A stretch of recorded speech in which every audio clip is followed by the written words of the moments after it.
As a Christian, I can account for the laws of logic as God is immaterial, or God is spirit, as we see in John 4:24. So my worldview as a Christian has accountability. It has justification for using these immaterial laws because they are the reflection of an immaterial God.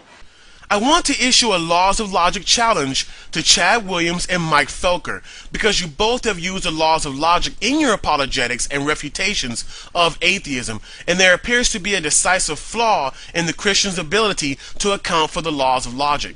Mr. Williams and Mr. Felker, based on research, you both think that the laws of logic are a reflection of the mind or nature of an immaterial God. The decisive flaw is that, to my knowledge, neither of you have ever given a technical account for how an immaterial being's thinking or nature, of which the laws of logic supposedly reflect, causally interacts with the material realm of the universe, or how an immaterial being can emanate immaterial laws of logic in a material universe. This is not accounted for, it is simply assumed. The second challenge, Mr. Felker and Mr. Williams, is that your worldview does not seem able to account for the laws of logic being objective. On the Christian worldview, the laws of logic reflect the mind of God. But since this is so, that means the laws of logic are subjective rather than objective. To be objective, the laws of logic must exist independent of any being or society. But on the Christian worldview, the laws of logic will be subject to a single being's thinking or nature, making the laws of logic subjective rather than objective on Christian ground. How do the laws of logic, which subjectively reflect the mind of God, transpose to the rest of reality or the universe objectively? Can you give a technical exposition of said transference? I entreat Mr. Williams and Mr. Felker to give an answer and account for the above challenges. Thank you, Dhorpatan, for your video response. Although I found your questions to be interesting, I think that there are some inherent problems within them that must be addressed. And this is not because I'm trying to divert the issue or anything like that. Instead, it's to show that your worldview cannot even provide the preconditions of intelligibility whereby you can successfully even pose such a question. But if you were a Christian asking these questions, that would be different. But since you are, as far as I can tell, not a Christian, then you would need to answer the difficulties within your own epistemology before formulating arguments against my epistemology. And here's why. If it's true that you have no justification for the reliability of your reasoning faculties, then should my answer to you be absolutely true and comport with absolute laws of logic? Or should my answer be relatively true and comport with changing and subjective laws of logic? In other words, it would seem that you think my reasoning is flawed in some way. Otherwise, you wouldn't be posing these questions. But in order for you to think that my reasoning is flawed, then you must assume that your reasoning is sound in order to argue against mine. So if my answer to you is meant to be to your satisfaction and able to meet your requirements of what a truthful answer is to look like, I would need a justifiable account of your epistemology.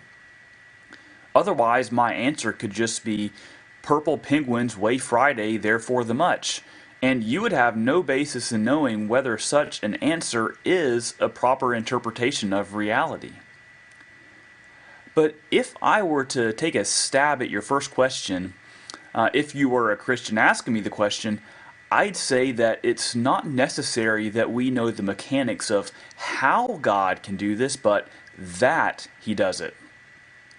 And though you argued that this is something that is assumed by me, I would submit to you that I can say this first and foremost because my worldview can account for this, whereas yours cannot. That is, as long as I can account for the reliability of my reasoning faculties in addition to a uniform universe that was created and is currently upheld by Christ, then such an explanation for your first question is not necessary. It would be like you asking me for an accounting of the mechanics of a jet engine. And just because I don't know the mechanics of how a jet engine is built does not mean that I'm not justified in believing that jet engines exist and are dependent upon a mind for their construction. And to answer your second question, I believe it's based on a misunderstanding in how objectivity is viewed within a Christian epistemology. The view is not that the laws of logic are objective to God in that they are just out there somewhere and God must comply with them. And if such were the case, then God's epistemology would be just as problematic as yours. But this is not the view of Christian epistemology. Our view is that the laws of logic proceed from God and are a part of His character and nature. And the reason I can say this is because God has revealed Himself as a self-sufficient being and requires no independent standard of verification.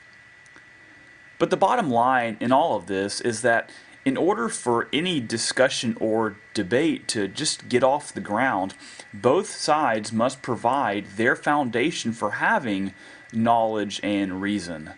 And then from there, we can both provide a critique of these accounts. But the problem is, you've not provided an account for absolute laws of logic as well as the truthfulness and reliability of your own reasoning faculties. Yet, you appear to assume both. In conclusion, the very questions you are asking, as well as the basis for all knowledge and truth claims, fully depend on the truthfulness of not your worldview, but my worldview.